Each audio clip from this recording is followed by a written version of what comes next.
We are joined in studio by Montreal Mayor Soraya Martinez Ferrada. Nice to see you. Thank you for coming in. It's a pleasure. It's the first time I've seen you since you've been elected. I know. I think, right? I'm so sorry I couldn't come before, but I'm really happy to be here. I don't understand. Have you been busy? Why haven't No, you come? not at all. Well, thank you for coming. I went then. on vacation and You're thinking of Christian Dubé. Anyway, so let's talk a little bit about the fact. First of all, congratulations. As I said, I haven't seen you, and we saw you before the election. And we had a chance to ask people, what would you like to ask the new mayor, which I think is great that you're making yourself available, by the way. Of course. First things first, nice going on the STM strike. Yes. Good for you. First thing on the agenda on Monday, November 3rd. That was the first thing we did. And it worked?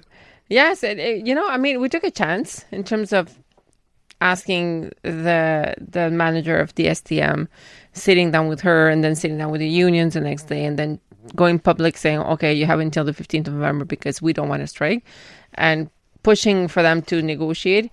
But you know what? It for me, what was the most important thing is that they talked to each other and that they put a lot of intensity to that, because I think I was the voice of Montrealers saying this is unacceptable, right? So I think that worked.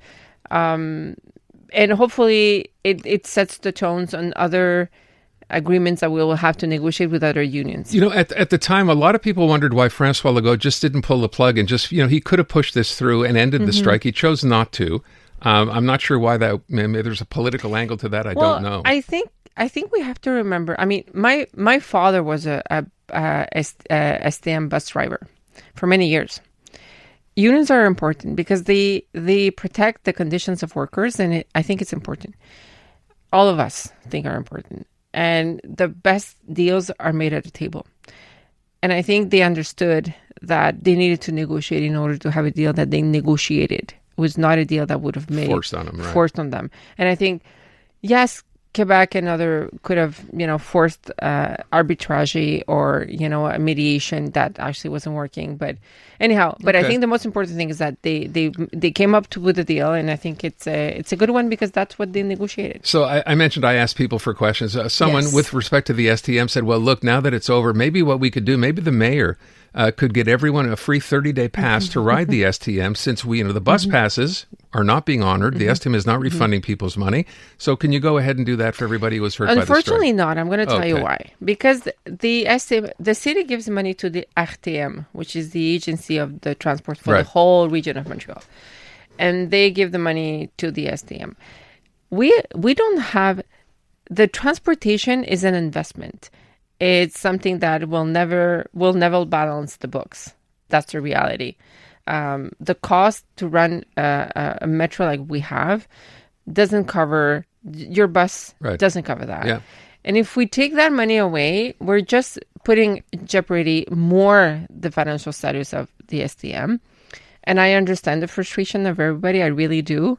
And we have to make sure that this doesn't happen again. I want to work on making sure that we have an essential services with the transportation. I had a couple of people call up, and I realize this is kind of generic, who said, you know what, I want something from this government, from this new mayor, to say that fraud, waste, and mismanagement are not going to be tolerated, and that we will have a system in place to deal with it.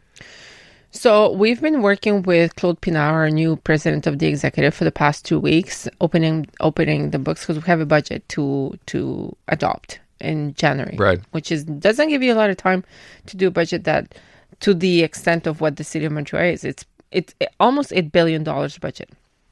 So we're looking at everything, making sure that we can address the deficit that we have in front of us, because we have a deficit over $200 million, which is huge.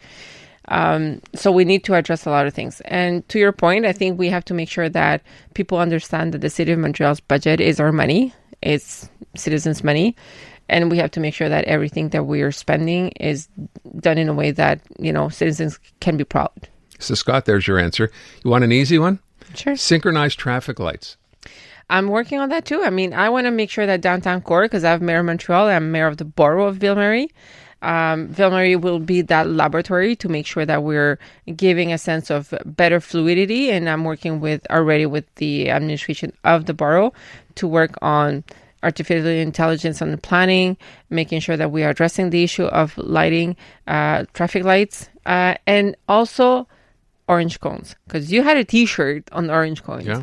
I don't want to be the orange cone of the city, the symbol of the city, and I want to make sure that we change that. And I want to start with downtown. That was the last mayor. Okay, let's get to but this. I'm gonna do it. You'll see. Look at what Paris is doing, what London is doing. There's no way we cannot do this in Montreal. We can have a way that there's still, even if we're working on the roads, that it still is beautiful and not a jam of cones everywhere. Gentleman called up. His mom was here visiting. He took her to the gay village. He said it's an absolute disaster in the gay village at night. I know the last administration had a plan.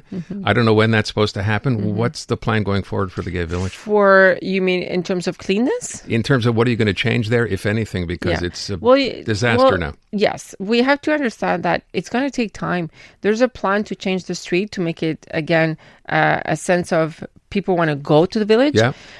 It's going to take time. There's a lot of money that the last administration did with the village commercials and merchants in terms of having a pedestrian street in the village, making a sense of destination.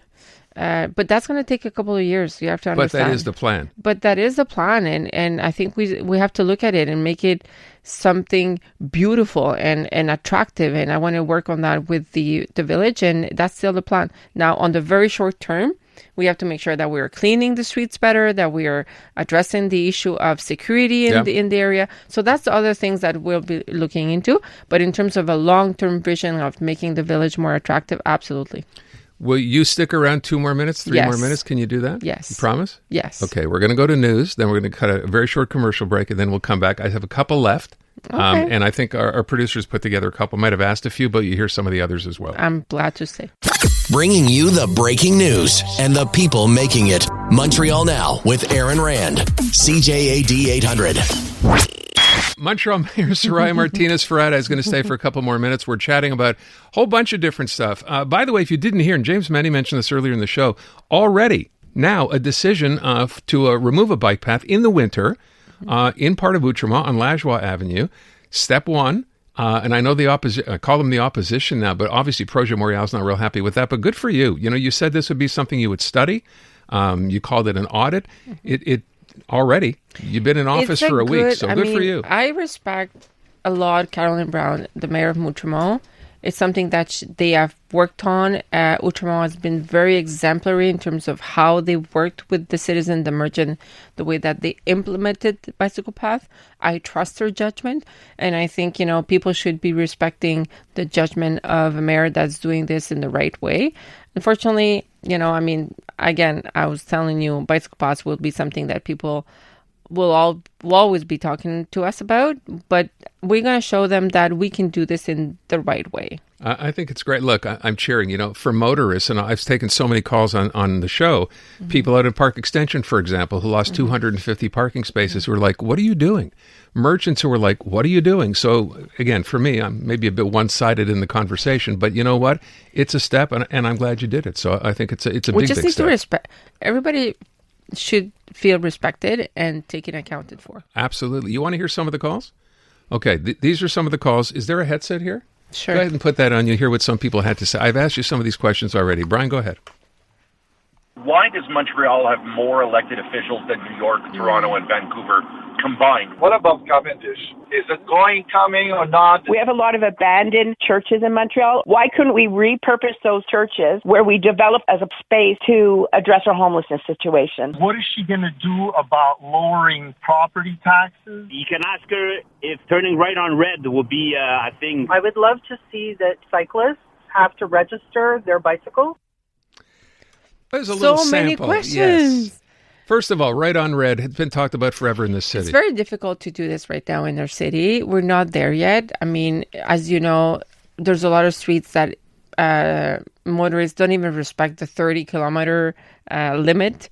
Okay. So we need to make sure that we have the culture of respecting just the basics of sharing the streets. Okay, but maybe not even in the downtown core. Just as a rule, if you're out there, there's nobody there. We're grown-ups. I think we can, on our own, if it's safe, we can turn. Mm-hmm. You can in Laval. Why can't you in Montreal? I mean... Well, we don't have the same number of people on the streets. We don't have the same number of bicycle paths, of pedestrians and roads. Okay, I'll make a deal. How about after 10 at night?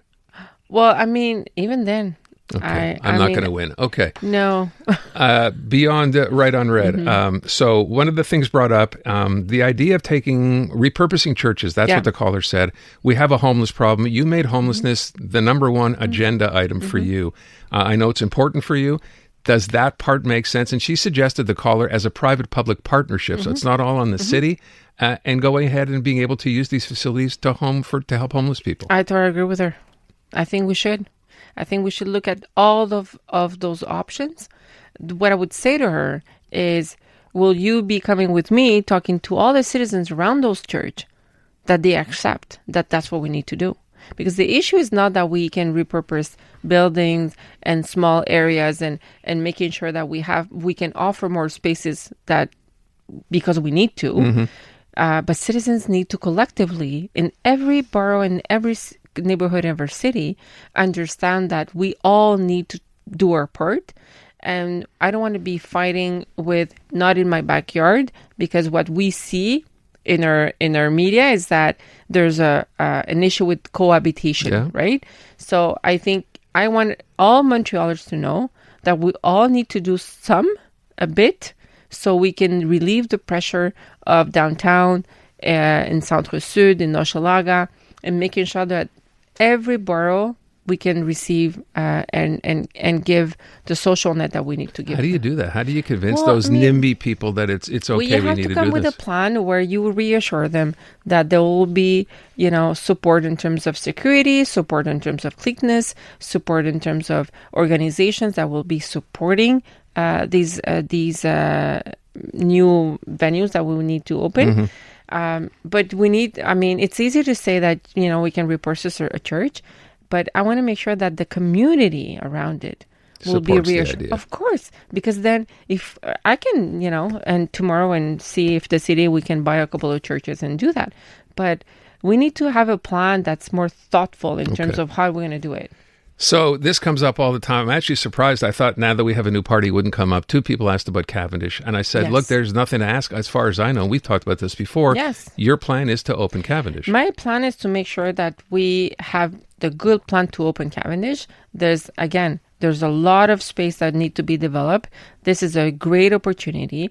Alan D'Souza, as you know, is in my executive committee. He's responsible for mobility and infrastructure. You can make sure that he's going to be working on that. It's a lot of investments, so we need to be ready with the project, with the cost, and making sure that we get the support to do it from other governments to make sure that we can do it. But it's a lot of investment, but absolutely I want to do it. The investment, though, would come from the feds. It would come from the province. They've already said that it has to be a structure of what's the financial structure of a project like that.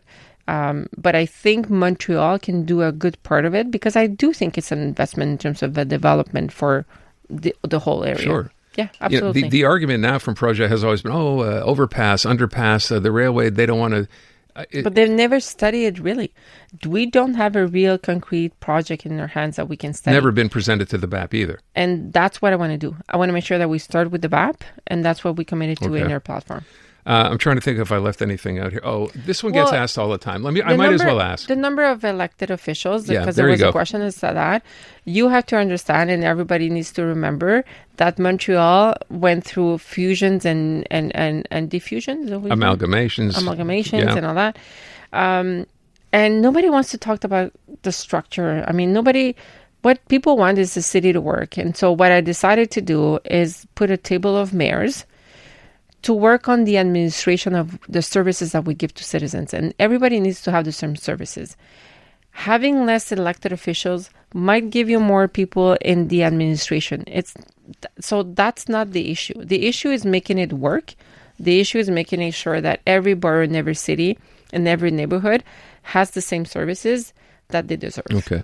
You made it a point during the campaign after you were elected, including on the speech the night of the election you won. You spoke in English. I think a lot of people said, why didn't you speak more? But you've also gone out of your way after to say, you know what? If you're English and you expect services from the city, you will get them. Mm-hmm. You're not going to be held hostage. You speak English and you get those services. And I've said it all the time. We're the Francophone city of North America. We all need to even the English community understands that, because it's a part of who we are as a city. It's in our charter. It's a way of being also unique that gives you a certain competitiveness in terms of our international position. And we do have an English community that thrives, that is important, that's worked and built the city. And they need to feel that they're recognized, that they are valued, Mm-hmm. and that we can respond to them in services that they need when they ask for it in English. And that I'm okay with that. So I've asked you all the questions. I want to ask you one thing, which is you've only been mayor for roughly a week now. So far, biggest surprise, biggest shock, if there was one. What's it been like in the first week? It's been 2, actually. It feels like 4 months, but it's been 2 weeks. Get any sleep yet? Not too much. I'll sleep some in Christmas, I guess. My biggest, I think, surprise is that we have a lot of power to do and decide.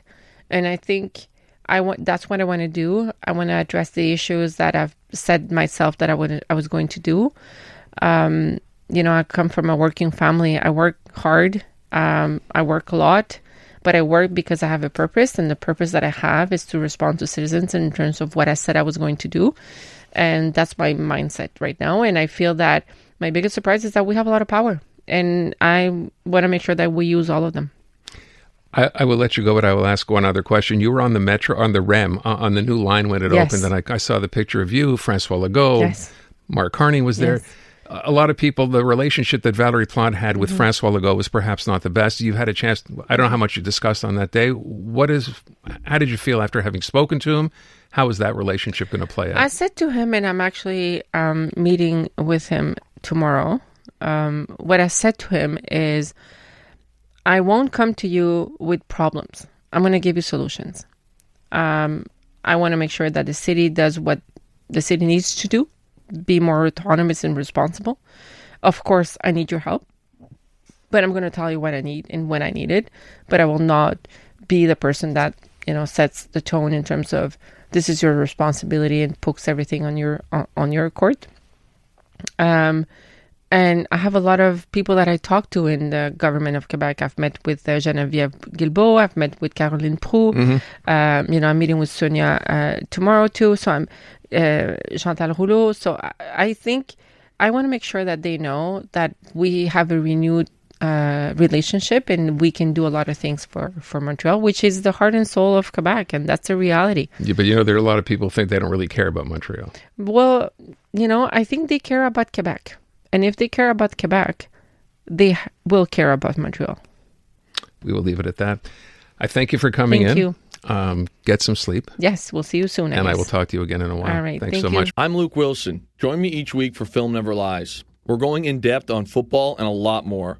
We'll pull back the curtain on life in the pros and dive deeper into the stories making the headlines. No hot takes, no lazy narratives, just real honest conversations. You can watch or listen to Film Never Lies on all the TSN platforms and iHeartRadio app.